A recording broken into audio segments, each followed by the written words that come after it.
विनोद सम्राट कोणत्या युनिव्हर्सिटीत पदवी मिळते होई? विनोद सम्राट कोणत्या युनिव्हर्सिटीतून? हे सगळं भावनातिरेक आहे, याच्यात सत्यत्व काहीच नाही महाराज. अरे एक मिनटं ऐका, शंकराचार्यासारखा ज्ञानी कोण झाला का? ते शंकराचार्य एक दिवस काही शिष्यांबरोबर समुद्राच्या काठावर गेले. समुद्र अथांग होता. तर त्यांच्या शिष्य समुदायाने त्यांना सांगितलं, महाराज हा समुद्र जसा अथांग आहे, याचा थांग पत्ता लागत नाही. आचार्य हा समुद्र जसा अथांग आहे ना, तसं तुमचं ज्ञान या समुद्रासारखं अथांग आणि गंभीर आहे. समुद्रा एवढं अथांग आणि गंभीर ज्ञान तुमच्याकडं. शंकराचार्य शांत राहिले आणि काय केलं, त्यांच्या हातात दंड होता, काठी. ती काठी त्यांनी काय केली, त्या समुद्राच्या पाण्यात थोडी बुडवली, तर ते एक कांड्या इतकं त्या काठीला पाणी लागलं आणि तेवढी ती काठी भिजली. ती काठी भिजली, पाण्यातून त्यांनी वरती काढली आणि शंकराचार्यांनी विचारलं, मित्रांनो एक सांगा. म्हटले काय? समुद्रात पाणी किती आहे? म्हटले अथांग.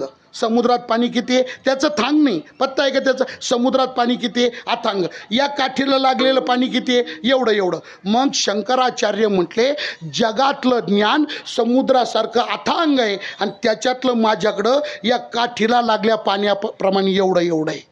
याला ज्ञानी म्हणतात. याला अरे कशातच काही नाही, कशातच काही नाही. झालं कीर्तन केलं कोणी तुला? कीर्तन केस कुठून आला तू? कोणत्या बिळातून निघाला? हे भावनातिरेक आहे. हा भावनेचं बोलणं दादांत खोटं असतं, वास्तवाचं बोलणं सत्य असतं. माझी काया मरणाच्या हातून सुटली हे तुकाराम महाराज भावनेनी बोलतात का वस्तुनिष्ठतेने बोलतात? ऐका, तुकाराम महाराजांच्या सारखा क्रांतदर्शी महात्मा, ऋतुंभरा प्रज्ञावंत महात्मा महाराज भावनेचं खोटं बोलणं कसं बोलेलो? महाराज तशी बडबड कशी करतील हो? मग महाराजांनी जे सांगितलं हे वास्तव आहे, 100% सत्य आहे आणि मरणाच्या पलीकडे आनंद स्वरूपाला त्यांचं जीवन प्राप्त आहे. अहो पण आम्हाला तो अनुभव नाही ना, आम्हाला पटत नाही ना. मग महाराज म्हणते तुम्हाला पटत नाही, त्याला मी काय करू? त्या लेवलला तुम्ही जेव्हा याल तेव्हा तुम्हाला पटल. आता तुमची लेवल खाली, माझी लेवलवर, आता इतका तफावत झाली, तुम्हाला पटूच शकत नाही ना. कसं काय पटेल तुम्हाला? अरे हिमालयाची उंची मोजण्याकरता हिमालया एवढं व्हावं लागतं. हिमालयाची उंची मोजण्याकरता व्हावं केवढं लागतं? हिमालय जेवढा तेवढा आपला व्यक्ती विकास करावा लागतो. हिमालया एवढं व्हावं लागतं, तेव्हा हिमालयाची उंची उंदरा एवढं होऊन हिमालयाची उंची मोजता येत नाही. महाराज म्हणतात ठीक आहे, तुम्हाला पटो अथवा न पटो, माझा अनुभव मात्र हाच आहे का माझं मरण संपलं, या स्थितीला मी आलो. मरणाहाती सुटली काया. बरोबर. आता एवढं छाती ठोकून सांगितल्यावर लोक म्हटले, ठीक आहे महाराज, आम्हाला पटतच नाही, आम्हाला पटतच नाही तुमचं मरण संपलं, पण तुम्ही म्हणता तर आम्ही आता आम्हाला पटत नाही, पण तुम्ही म्हणता तर आम्ही मान्य करतो. संतांच्या शब्दावर विश्वास ठेवावा लागतो. ठीक आहे.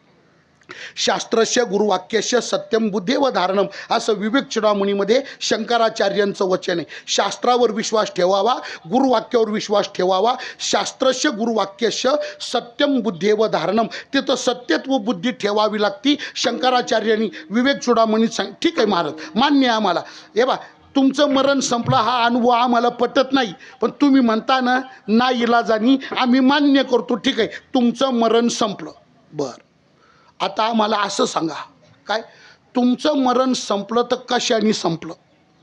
मरणाचा संबंध संपला, काया मरणाच्या हातून सुटली तर कशाने सुटली? याच्याकरता उपाय काय केला? साधन काय केलं? काय केलं म्हणून तुमचं मरण संपलं? मरण संपण्याकरता महाराज तुम्ही नेमकं काय केलं तेवढं सांगा, म्हणजे जे केलं ते आम्ही करतो. काय केलं? तुकाराम महाराज म्हणतात, या साधनाने, याच्यामुळे माझं मरण संपलं. अरे कशामुळं संपलं? महाराजांनी ज्याच्यामुळे संपलं ते सांगितलं. विठ्ठल विठ्ठल. कशाने संपलं? विचारे या निश्चय हाती सुटली, मरणा हाती सुटली. कशामुळं? विचारे या निश्चय. या ऐका, या विचाराचा लक्षात द्या, या हे सर्वनाम आहे. ज्या विचाराचा निश्चयाने मरण संपतं त्या विचाराचा निश्चय व्यक्त करण्याकरता या, त्याचा निर्देश करण्याकरता या, हे सर्वनाम आहे, दर्शक सर्वनाम. या विचारे, या विचारे, या विचाराचा माझ्या बुद्धीनं निश्चय केला आणि या विचाराच्या निश्चयाने माझी काया मरणाच्या हातून सुटली. या विचारे निश्चये काया मरणाहाती. बाबा बाबा खाऊ असा कोणता विचार आहे हो?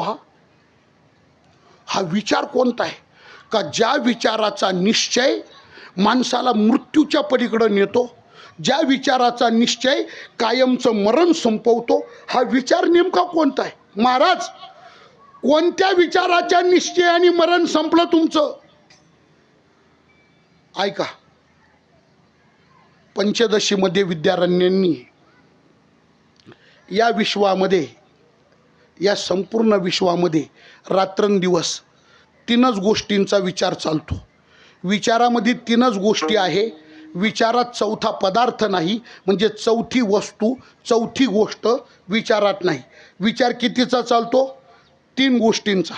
विचारात चौथी गोष्टच नाही. या संपूर्ण जगात अहोरात्र फक्त तीनच गोष्टींचा विचार होतो, चौथ्या गोष्टीचा विचार होत नाही. कोणत्या तीन गोष्टी? विद्यारण्य लिहितात, सदा विचार एक तस्मात जीव जग परात्मनः.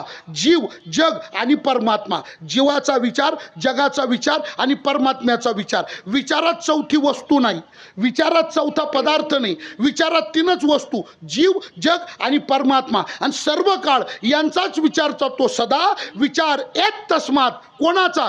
जीव जग परात्मना. मग महाराज तुम्ही सांगा, जीवाच्या विचाराच्या निश्चयाने तुमची काया मरणाच्या हातून सुटली, जगाच्या विचाराच्या निश्चयाने तुमची काया मरणाच्या हातून सुटली, का परमात्म्याच्या विचाराच्या निश्चयाने तुमची काया मरणाच्या हातून सुटली? जीवाच्या विचाराच्या का जगाच्या विचाराच्या का कोणता विचार, कोणत्या विचाराचा निश्चय? महाराज म्हटले ऐका, काय? जीवाच्या विचाराच्या निश्चयाने माझी काया मरणाच्या हातून सुटली नाही. जगाच्या विचाराच्या निश्चयाने काया मरणा हातून सुटली नाही. परमात्म्याच्या विचाराच्या निश्चयाने काया मरणा हातून सुटली नाही. मग जगाच्या नाही, जीवाच्या नाही, परमात्म्याच्या विचाराच्या निश्चयाने सुटली नाही, तर तुमची काया कोणत्या विचाराच्या निश्चयाने सुटली तो विचार आम्हाला सांगा. तुकोबाराय म्हणतात, ज्या विचाराच्या निश्चयाने माझं मरण संपलं त्या विचाराचं नाव आहे आत्मबोध. त्याचं नाव काय आहे? आत्मबोध. स्वस्वरूपाचं यथार्थ ज्ञान. को अहम अधिष्ठानाचं यथार्थ ज्ञान. मी नेमका कोण आहे या स्वस्वरूपाच्या आत्मबोधाच्या विचाराचा माझ्या बुद्धीनं निश्चय केला आणि या निश्चयाने मी परमात्म स्वरूप झालो, माझं मरण संपलं. या विचारे निश्चये काया मरणा हाती सुटली. विठ्ठल विठ्ठल. चालता चालता बोलतो, ऐका ऐका. परमार्थ करायचा, परमार्थ करायचा, परमार्थ करायचा. परमार्थ करायचा म्हणजे काय? नुसता गंध नाही लावायचा, नुसत्या माळाच नाही घालायच्या, नुसत्या एकादशाच नाही धरायच्या, नुसते ज्ञानेश्वरी गाथाच नाही वाचायचा, नुसतं कीर्तन प्रवचनच नाही. परमार्थ करायचा म्हणजे ऐका, परमार्थ करायचा याचा अर्थ संतांच्या वाङ्मयाच्या, शास्त्राच्या वाङ्मयाच्या विचाराचं अहोरात्र चिंतन करायचं आणि त्या वाङ्मयाचं चिंतन करता करता करता मी कोण आहे, मी कोण आहे, आहे मी कोण हा करावा विचार. को अहम कथमिदम जातम. मी कोण आहे? मी म्हणजे आपला आत्मस्वरूपाला, आपणच आपल्या स्वरूपाला यथार्थ रीतीनं ओळखणं, याचं नाव आहे मरणाचा संबंध संपणं. मी मला ओळखलं, माझं मरण आता गंमत काय, आपणच आपल्याला ओळखीत नाही, ही अडचण आहे. आत्मबोध म्हणतात. आत्मा आणि त्या आत्म्याचा बोध म्हणजे ज्ञान, त्याला आत्मबोध म्हणतात. आत्मस्वरूपाची यथार्थ जाणीव ज्याला घडते तो जन्म मरणाच्या पलीकडे जातो, त्याला महाराज म्हणतात आत्मबोध. या विचारे निश्चय काया मरणा हाती सुटली. महाराज कोण देतो हा विचार? हा आत्मबोधाचा विचार कोण देतो? कुठं मिळतो हा विचार? ऐका, हा विचार फक्त परमात्मा देतो. या विचाराचा दाता फक्त भगवंत आहे. तू कोण आहे याचं यथार्थ ज्ञान जीवाला फक्त परमात्मा घडवतो. या विचाराचं दान देणारा जगात फक्त परमात्मा. हा विचार देव देतो, पण ऐका, कोणाला देतो? हा कोणालाही देत नाही. हा काही सोमवारची खिचडी वाटायला बसला नाही, यान घ्या, हा कोणालाही देत नाही. हा कोणाला देतो? हा फक्त त्याच्या भक्तालाच देतो. हा आत्मबोध नावाचा विचार परमात्मा देतो आणि त्याच्या भक्तालाच देतो. कधी देतो?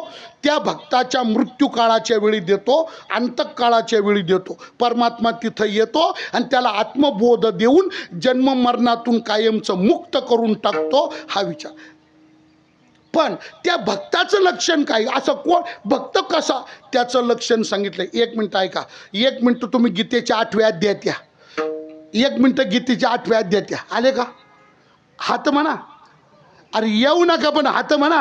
अरे तिथंच राहा पण हात म्हणा. आले ना? चांगले माणसं असं बोलवल्यावर येत जा. हा, गीतेच्या 8व्या अध्यायात या. आले? 8व्या अध्यायाचा 14व्या नंबरचा श्लोक डोळ्यापुढे आणा. आला? हा, वा, छान. 14व्या नंबरचा श्लोक काय? त्याच्यामध्ये ज्या भक्ताला आत्मबोध देतो त्या भक्ताचं लक्षण सांगितलंय. कसं लक्षण? भगवान म्हणतात, अर्जुना, अनन्य चेता सततम यो माम स्मरती नित्यशा तस्याहं सुलभ पार्थ नित्ययुक्त शेवगणा. अनन्य होऊन, माझ्याशी अनन्य होऊन सदा सर्व काळ प्रत्येक श्वासागणिक जो अनन्यतेने माझं स्मरण चिंतन करतो, असा जो माझा अनन्य भक्त, त्या भक्ताच्या अंतकाळाच्या वेळी मी त्याच्या जवळ उपस्थित होतो, मी त्याची सेवा करतो. विठ्ठल विठ्ठल. अनन्यचेता सततम यो माम स्मरती आणि नित्यशाह तस्या अहम. मी त्याच्याकरता सुलभ पार्थ, मी त्याच्याकरता उपस्थित राहतो. आता या श्लोकाखाली फार ओवे आहे, त्याच्यातले फक्त 2 उपस्थित करतो. आता वेळ संपलाय आपला, 12 वाजून गेले. 2 ओव्या उपस्थित करतो बरं का. 2 ओव्या कोणत्या? ऐका. पहिली ओवी आहे, भगवान म्हणतात, अर्जुना, ते ऋणवैपण देखोनी अंगी, ते ऋणवैपण देखोनी अंगी मी ऐका ऐका, बसा बसा बसा.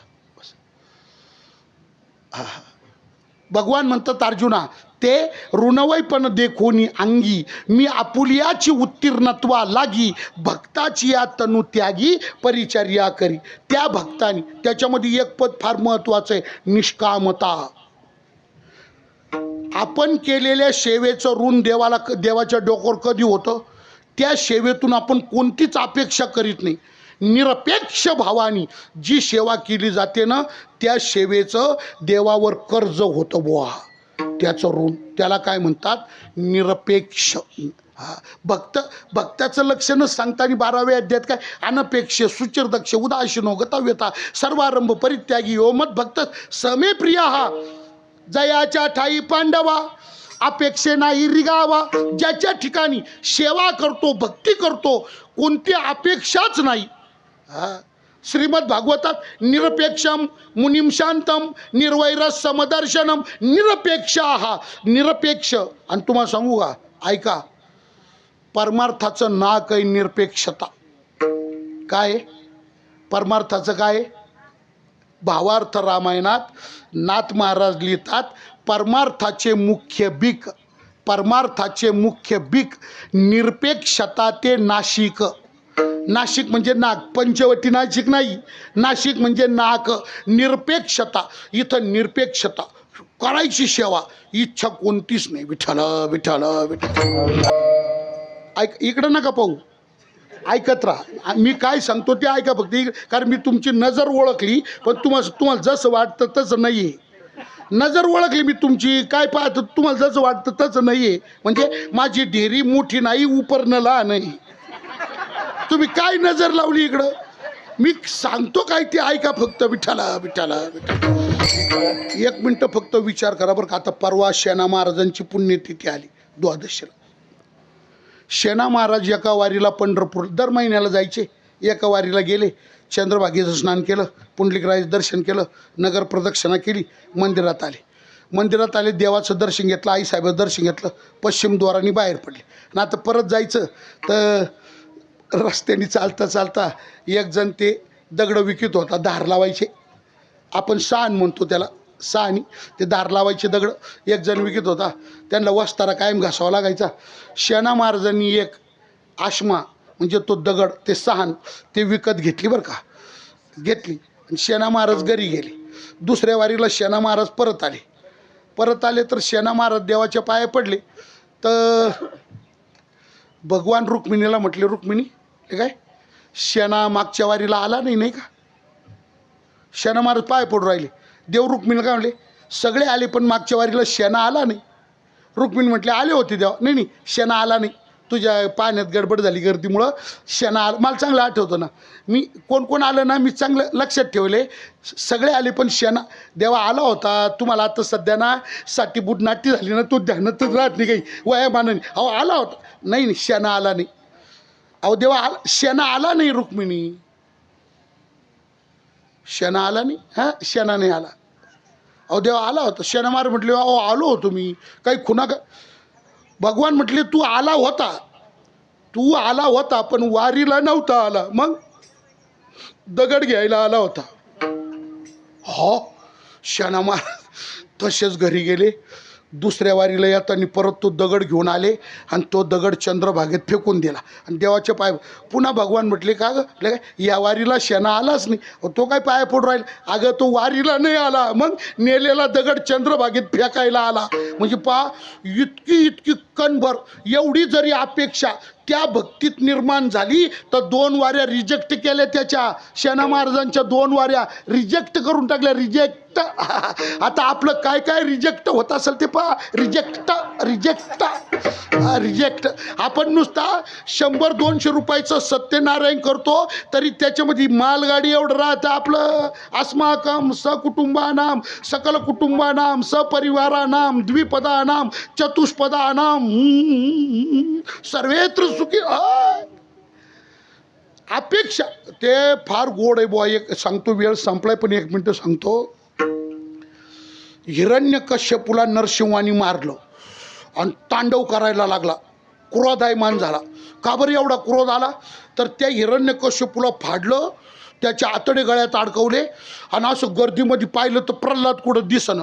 आणि देवाला काय वाटलं, आपल्या तांडवामध्ये प्रल्हाद पायाखाली चेंगरून मेला. असा गैरसमज झाला नरसिंहाचा आणि आक्रस्तळेपणा केला. इतका आक्रस्तळेपणा केला, देवाच्या पुढं जायची कोणाची हिंमतच होईना. ब्रह्मदेव इंद्र हे सगळे होते, कोणीच पुढं जाईनं. शेवटी त्या प्रल्हादाला ब्रह्मदेव म्हटला, प्रल्हादा तू जातो का पुढं? म्हणजे जातो, मला काही द्यायचं कारण नाही, मी कशाला घाबरू. कारण 1 मिनिट ऐका. वाघिणी शिवविणीला घाबरल, वाघिणी शिवविणीला घाबरल, पण कोण घाबरल? वाघिणी शिवविणीला घाबरल पण कोण घाबरल? तर ससे घाबरतील, हरणं घाबरतील, कोले घाबरतील, लांडगे घाबरतील, शेळ्या घाबरतील, मेंढ्या घाबरतील, कुत्रे घाबरतील, पण तिचेच बछडे तिला कशाला घाबरतील? शेळ्या मेंढ्या कोले कुत्रे घाबरतील पण तिचेच बछडे तिला घाबरतील का?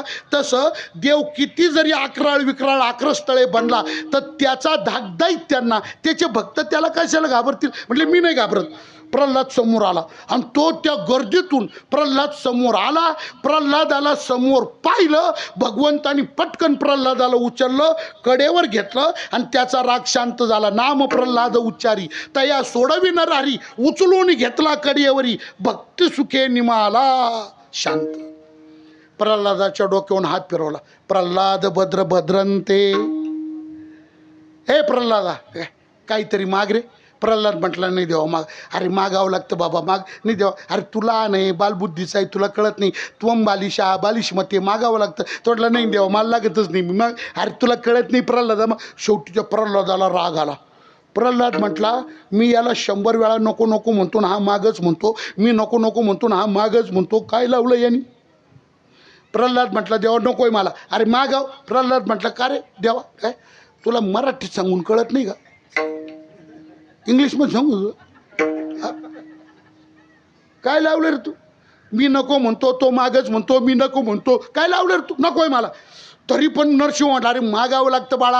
आता शेवटी तो प्रल्हाद पुन्हा चिडला, तोडला, देवा एक काम कर, हे काय लई देणार लागून, ऐका बरं का हिंमत पहा त्याची. देवाला बोल, लई देणार लागून गेला कर तू? नको म्हणतो मी तर मागच म्हणतो, लई देणार लागून गेला. एक काम कर, हे काय तुलाच काही लागत असेल तर माझ्याकडं माग. पाडेरिंग. भगवान म्हटले, ठीक आहे प्रल्हाद, तू माग म्हटला ना, बघ बरं का, तू माग म्हटला ना, मागतो. तू माग म्हटला ना, मागतो, पण आता मागितलं ते द्यावं लागलं. अजून विचार कर, 100 वेळा विचार कर. कारण मागितल्यानंतर देवा आज कसं असं नाही चालणार. अजून विचार कर, मी जे मागेल ते देणं होईल का तुला? बोल. कारण बा माणसानी शब्द द्यायच्या आधी विचार करायचा. शब्द देऊन विचारात पडायचं नाही. शब्द देताना शब्द देऊ राहिलो, पण आपल्याच्याने होईल का, आपल्याला जमल का? महाराजांचा गाथ्यात अभंग आहे, विचारतो वचनाआधी.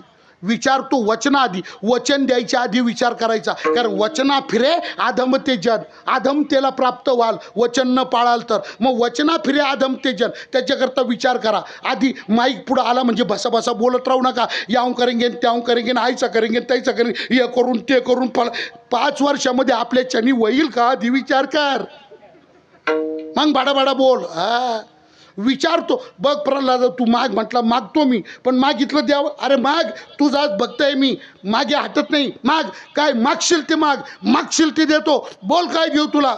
माग. बोल. एकच इच्छा आहे. नरसिंह भगवान म्हटलं प्रल्हादा, माझी एकच इच्छा आहे, तेवढी पूर्ण कर. अरे बोल ना, काय इच्छा आहे? देतो, लगेच पूर्ण करतो. काय इच्छा? अरे एकच इच्छा आहे प्रल्हादा, फक्त तेवढंच दे, तेवढीच इच्छा पूर्ण कर. प्रल्हाद म्हटलं बोल ना, इच्छा काय तुझी? नरसिंह भगवान म्हटलं प्रल्हादा, माझी एकच इच्छा आहे, तू माझ्याकडं काहीतरी मागावं, एवढीच इच्छा पूर्ण कर. प्रल्हाद म्हटला, देवा चतुरा तू शिरोमणी. शब्दात अडकवलं ना तू. मी माग म्हटलं, तू शब्दात अडकवलं मला. काय मागितलं तू? मी तुझ्याकडं काहीतरी मागावं, एवढी तुझी इच्छा पूर्ण कर, हे मागितलं ना. प्रल्हाद म्हटला, मागतो तू. आता मी माग म्हटलो, तू मागितलं.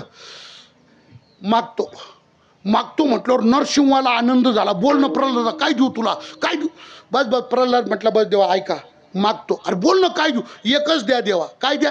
मरेपर्यंत कोणाकडं काही मागायची इच्छा होऊच नाही, असं करा. आईशे करी दे. काय मागितलं प्रल्हादानी? मागणे ते सरे. मागायची इच्छाच राहू देऊ नका. मारा तिला. मागणे ते सरे. आईशे करी देवा, नाही तरी शेवा. सांगा पुढे, तरावे व बुडावे तुझी या वचनी. मला काय बोलायचंय?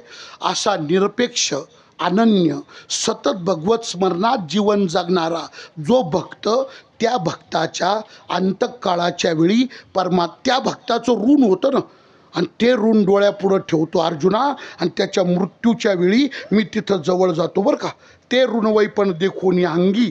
आणि ते कर्ज फेडण्याकरता मी आपुलियाची उत्तीर्णत्वा लागी. कधी? भक्ताची या तनुत्यागी. त्याचा तनुत्याग, शरीर सोडायची वेळ, मृत्यूचा काळ येतो, भक्ताची या तनुत्यागी मी तिथं उपस्थित होतो. आणि काय करतो? त्या भक्ताची सेवा करतो, परिचर्या करी, सेवा करतो. बरोबर. भक्ताच्या मृत्यूच्या काळात देव तिथं येतो, भक्ताची सेवा करतो. देव काय सेवा करतो? पुढच्या उभीते, देह वैकल्याचा वारा, झने लागेल्या सुकुमारा, म्हणून आत्मबोधाची या पांजरा सुयेतया.